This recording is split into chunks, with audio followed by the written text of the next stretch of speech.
In this lecture, we will learn how to remove unintended mouth noise from a recording. The microphone works in a very sophisticated way, and it captures all kinds of sounds close to it. After recording your audio, you will hear some strange sounds from your mouth.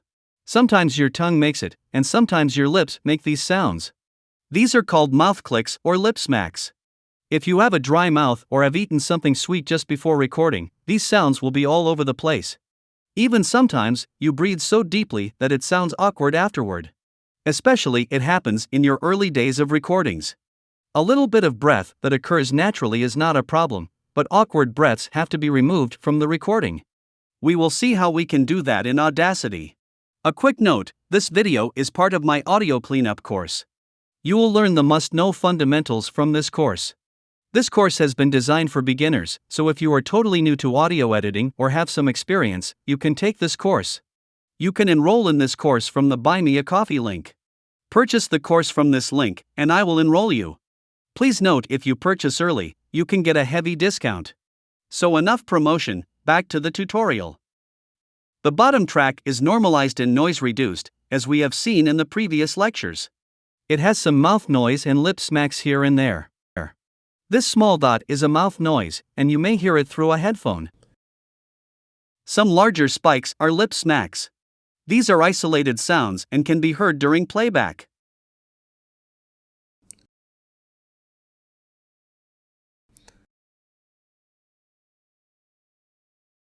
To clean up audio recordings, use data. So you see, it is annoying, especially if you use headphones.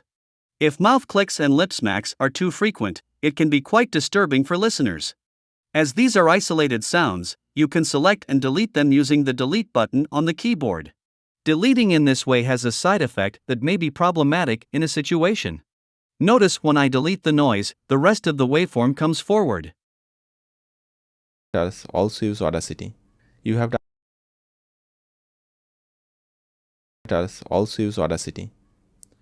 have It is changing the timeline, which may not be desirable in some cases.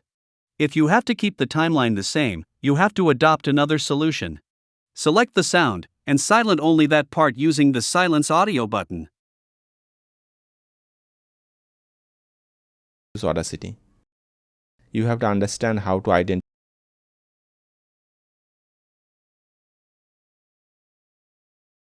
You need to take. Then you Silencing only the problematic part works this way, but it has a different kind of problem. I will undo the changes and silence the beginning part using the Silence Audio button.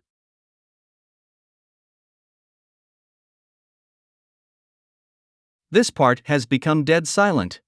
You will see nothing in the meter.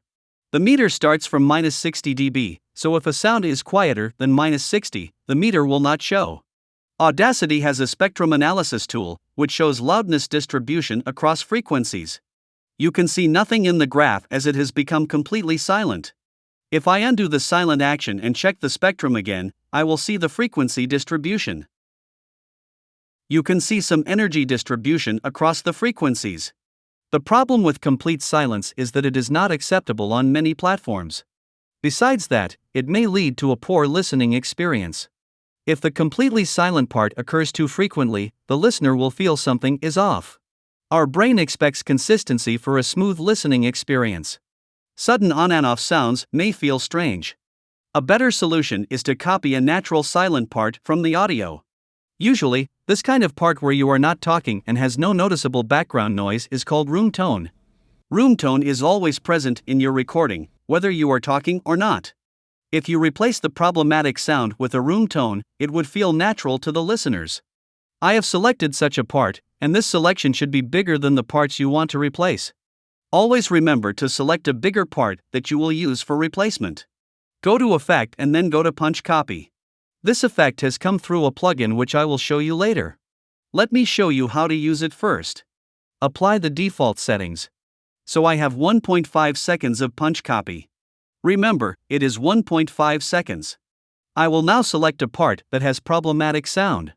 This selection has to be less than 1.5 seconds, my punch copy duration.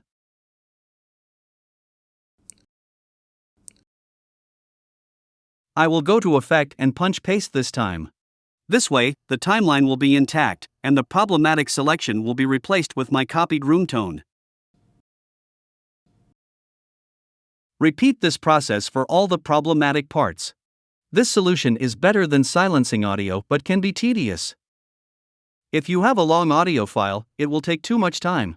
I will show you another solution to save time and do the job for you.